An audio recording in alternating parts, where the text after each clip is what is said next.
Nós estamos iniciando mais uma vez o estudo à luz do Evangelho do livro Ceifa de Luz, escrito por Emmanuel através das mãos abençoadas do nosso Chico Xavier. E hoje nós vamos abordar o capítulo número 2, onde Emmanuel chama a atenção do desculpar.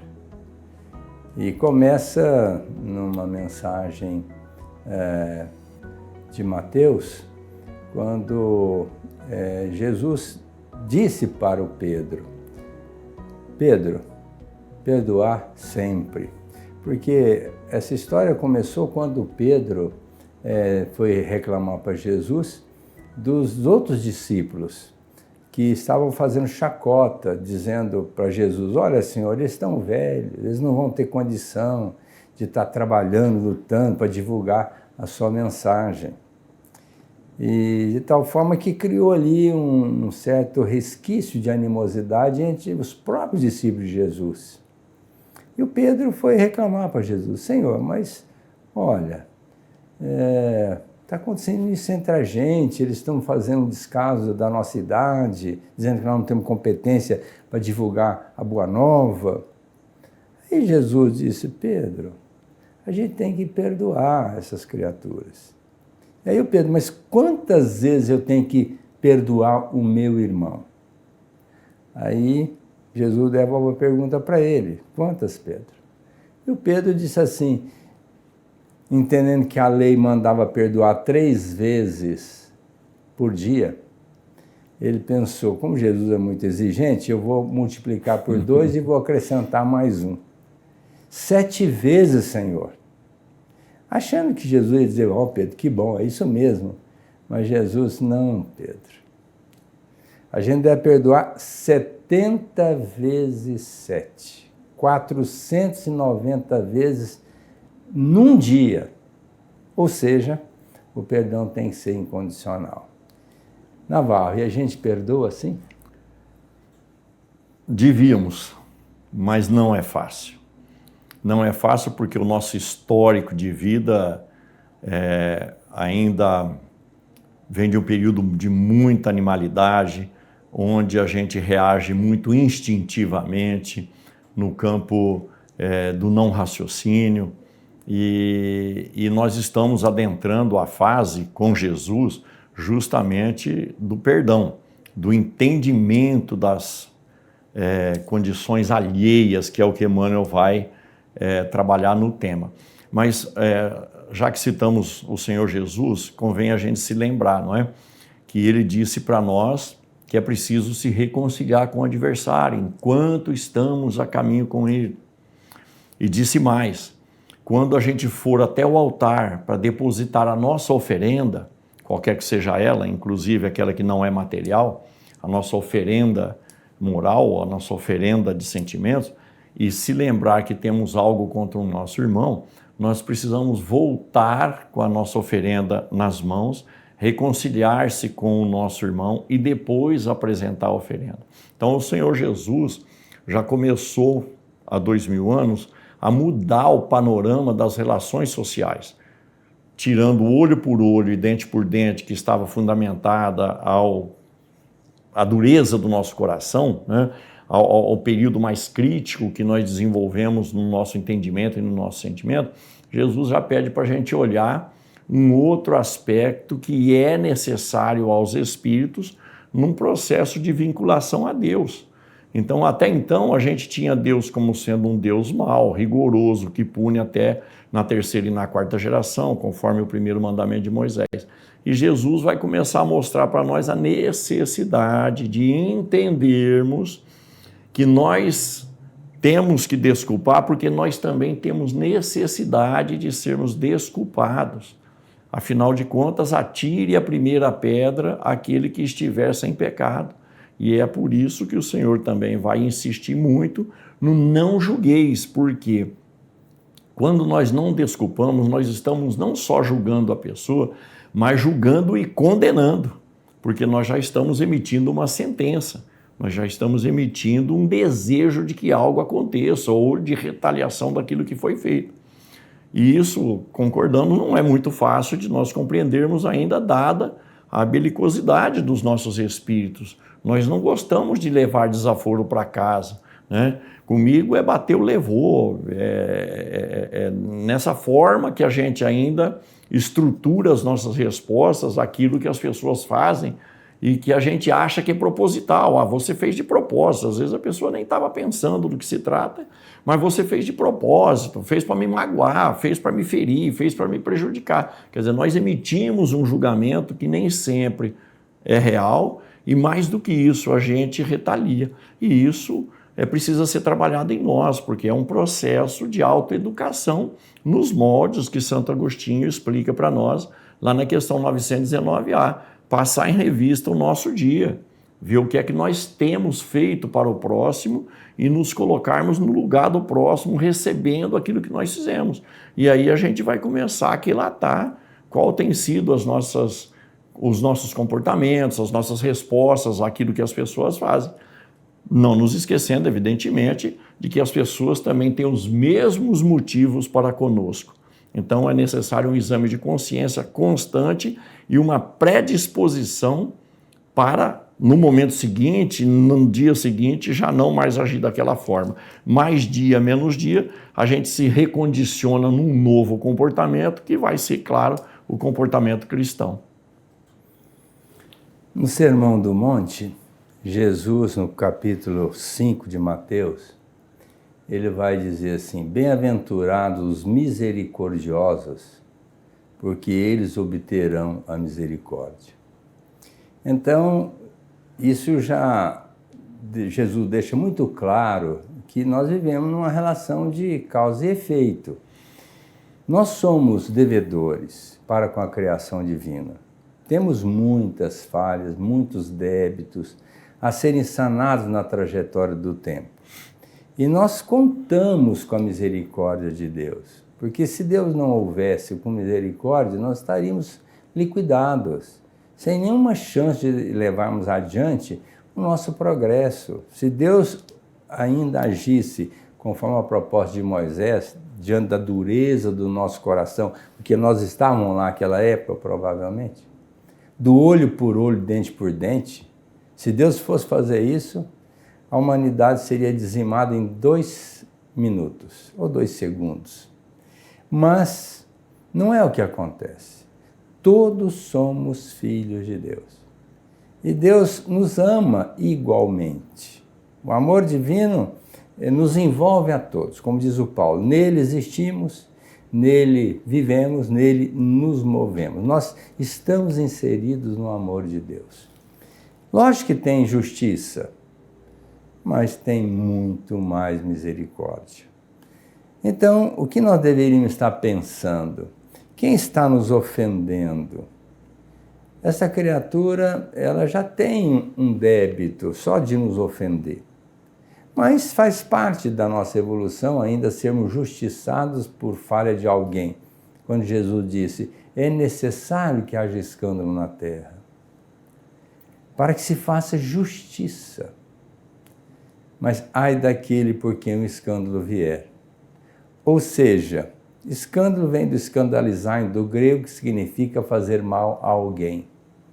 Então, escândalo é tudo aquilo que nós nos propomos a fazer de mal para alguém. Agora, é necessário que haja escândalo. Jesus disse isso, não porque ele acha que deva, não, é que ele sabe que na nossa condição evolutiva, o escândalo faz parte da nossa vida. Alguém vai nos molestar ou ainda vamos molestar alguém. Mas isso já nos remete a um compromisso com a lei divina.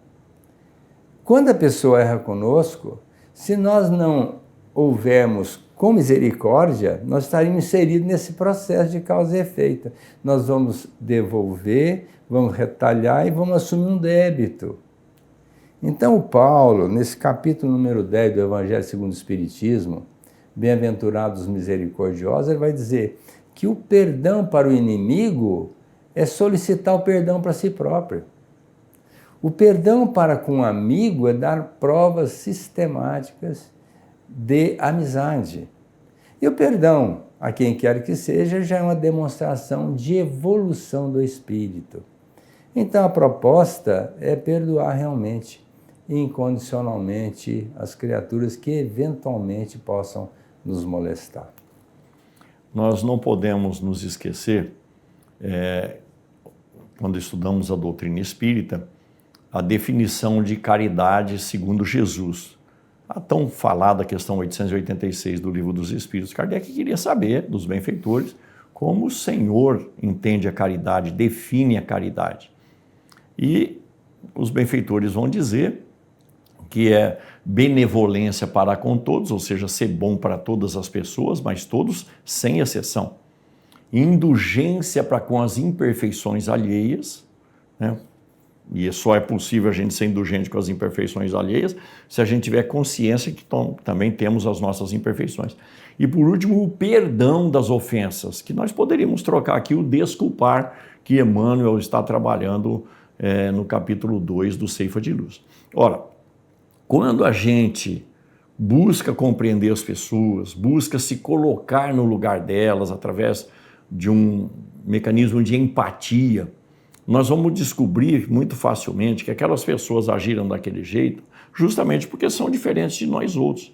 Elas passaram por caminhos diferentes, viveram situações diferentes, estão, portanto, em condições diferentes, que resultam naquela forma de pensar e de agir, e que, na verdade, não é nada pessoal. Nós também só tivemos algum contato com a pessoa que fez com que ela nos agredisse, ou nos ferisse, ou nos magoasse, ou nos prejudicasse.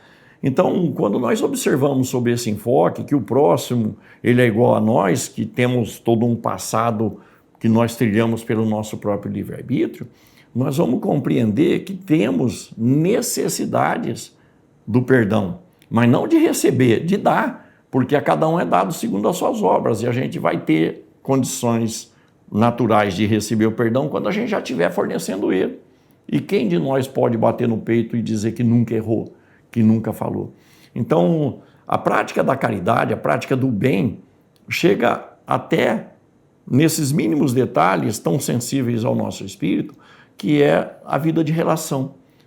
E aí, a gente precisa também compreender que nós nunca vamos fugir da vida de relação.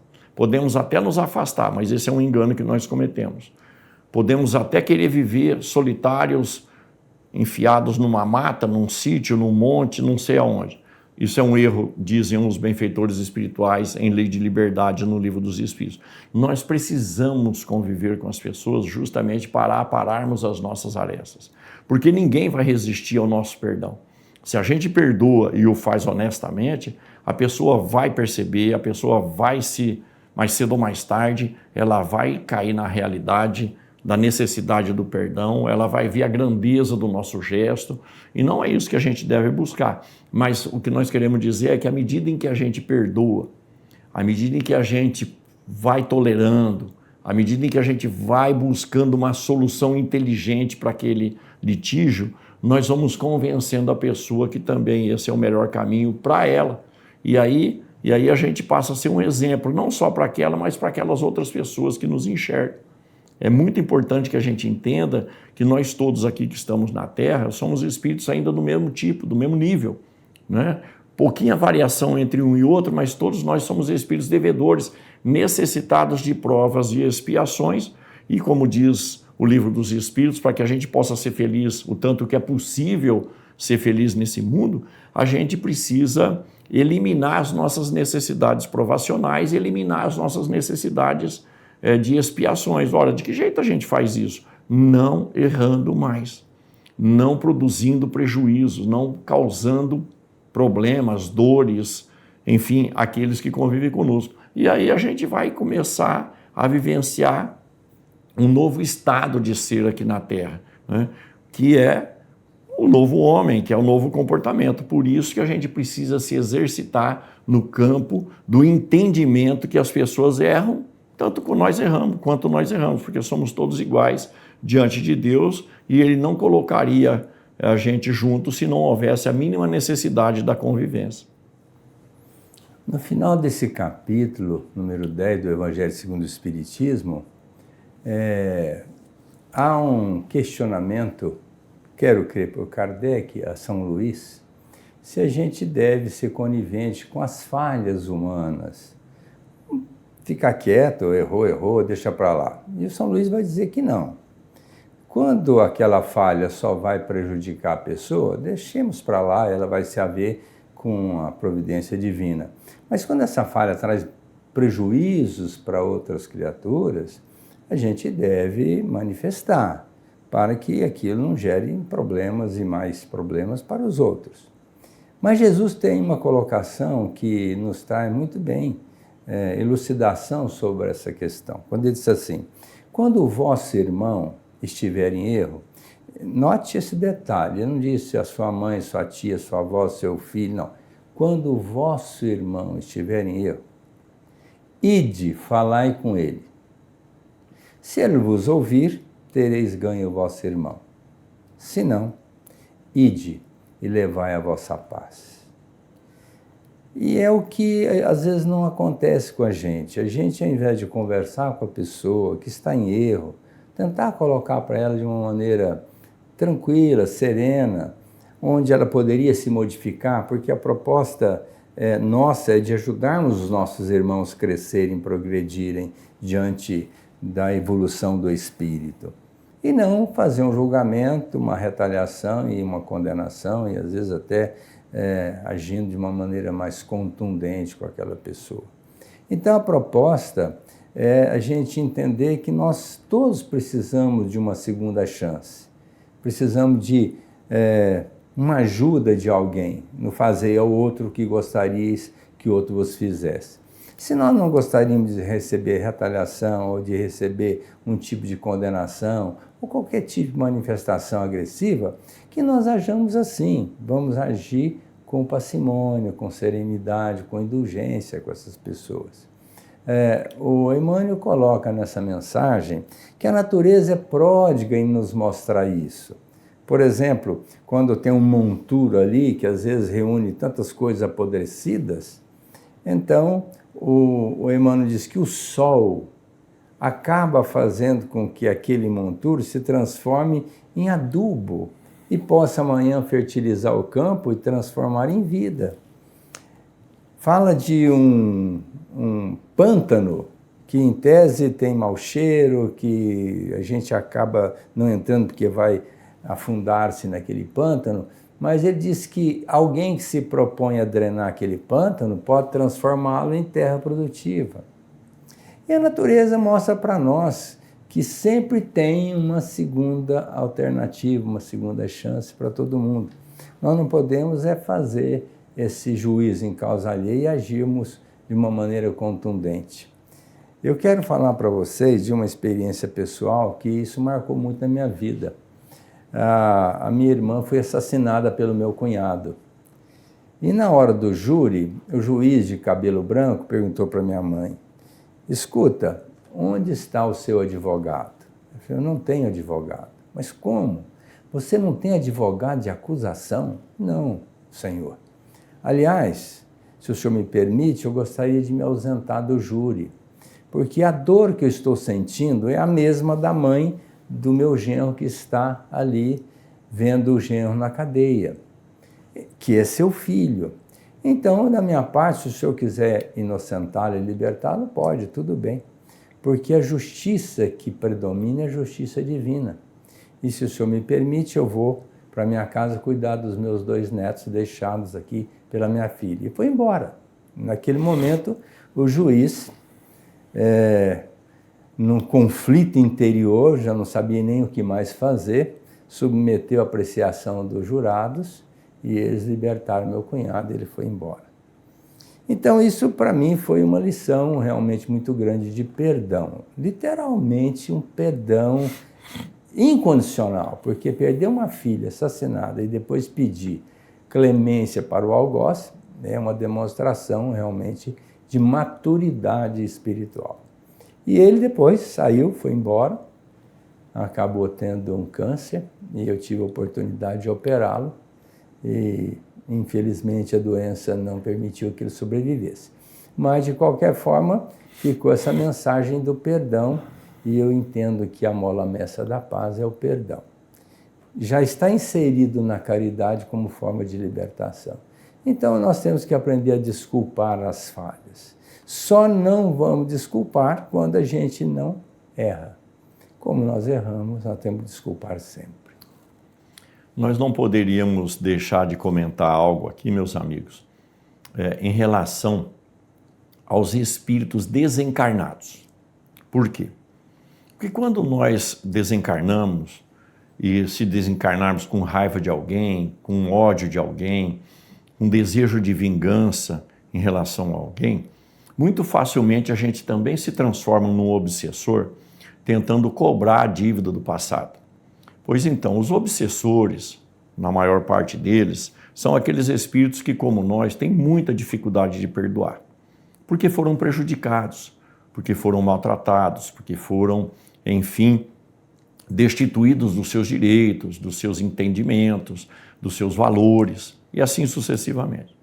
Se nós quisermos nos proteger contra os obsessores, que nós temos muito em função dos nossos erros do passado, em função dos prejuízos que causamos nessa mesma vida, junto àqueles que já voltaram ao mundo espiritual, se nós quisermos um mínimo de defesa contra os espíritos vingadores, nós precisamos aprender a perdoar. Porque à medida em que a gente perdoa, a gente recebe da providência divina a possibilidade da defesa, em função da boa vontade e do entendimento com relação ao erro alheio. Se nós começarmos a perdoar, aqueles que têm direito de cobrança, entre aspas, sobre o nosso próprio espírito, não terão acesso livre para isso. A providência divina não vai permitir. Então, se a gente perceber, a gente vai, claro, compreender que muitos, ou quase a maioria dos processos obsessivos aqui na Terra, tem a ver com a falta do perdão, a falta da desculpa, a falta do deixa para lá, a falta do Deus vai cuidar de todo mundo e solucionar a problemática. E aí a gente começa a eliminar os inimigos ocultos que todos nós temos, ou, como diz Kardec no Evangelho segundo o Espiritismo, os inimigos desencarnados que todos nós temos. A cada um é dado segundo as suas obras. Mas ainda vale a pena tecermos um outro comentário. Por quê? Porque à medida em que a gente tenta se renovar, à medida em que a gente tenta envergar uma nova condição já consoante o Evangelho de Jesus, nós chamaremos a atenção dos inimigos da luz, que não vão admitir que a gente faça aquilo que a gente não está habituado a fazer, que é caminhar junto à luz. Então, eles que são inimigos da luz tentarão bloquear a nossa renovação. Sempre fomos assim porque queremos ser diferente agora, dirão eles. Então, a gente também precisa entrar aí com o perdão, porque serão colocados em nossa vida na invisibilidade, mas também eles atiçarão determinadas pessoas aqui na Terra para nos atingir, brecando a nossa renovação. E vale a pena aqui a gente se lembrar da passagem de Saulo de Tarso, quando ele, num ato de desespero, rogou uma orientação. Está bem colocada lá em Atos dos Apóstolos, mas também no excepcional Paulo e Estevão. Abigail, em espírito, com ele fora do corpo por conta do sono físico, diz para ele que era preciso 4 medidas aqui na Terra para a gente seguir em sintonia com o Evangelho do Cristo, ou entrar em sintonia com o Evangelho do Cristo. Amar, trabalhar o mundo íntimo, esperar os resultados trabalhando, claro, e perdoando sempre. Não há outra solução para os nossos espíritos e para os nossos destinos, nós que ansiamos por ser felizes, se não for através do perdão. É preciso pensar muito claramente sobre isso, estudando a doutrina espírita e o Evangelho segundo o Espiritismo, portanto, quando nos explica sobre os inimigos desencarnados. A grande problemática nossa chama-se ignorância. A ignorância, o fato de não conhecer ou relutar em não assumir como uma verdade, nos expõe a situações dramáticas e difíceis. Então, nós precisamos esclarecer. E Jesus continua sendo o nosso modelo e guia. Então, se tivermos dúvida em relação a uma situação, vamos consultar o Evangelho, o que Jesus diria naquele momento. E ele sempre colocou para nós, com muita propriedade, fazei ao outro o que gostarias que o outro vos fizesse. Ele mataria no ninho qualquer proposta infeliz de prejudicar alguém, uma vez que nós não gostamos de ser prejudicados. Então, vamos pensar, está desculpando sempre o outro. Quando aquela mulher adúltera foi apresentada para Jesus, para ser lapidada, e era assim que a lei preconizava à época, Jesus usou de um recurso, e só ele poderia ter esse moral para falar daquela forma, disse para os circunstantes, olha, pode matar, a lei não diz isso, mas comece por aquele que não tem pecado. E todos fizeram uma reflexão, Jesus logicamente arrumou um jeito de aguçar a consciência de cada um e foram embora. Estava ele e aquela mulher. E então ele pergunta, onde estão os que te condenaram? Senhor, foram embora. Então vá, eu também não te condeno. Não peques mais, para que maior mal não venha lhe acontecer. Então, vamos perdoar sempre, porque assim, diz Jesus, na medida que nós perdoarmos, seremos perdoados. Um grande abraço a todos e até a semana que vem, com mais um estudo Ceifa de Luz, à luz do Evangelho.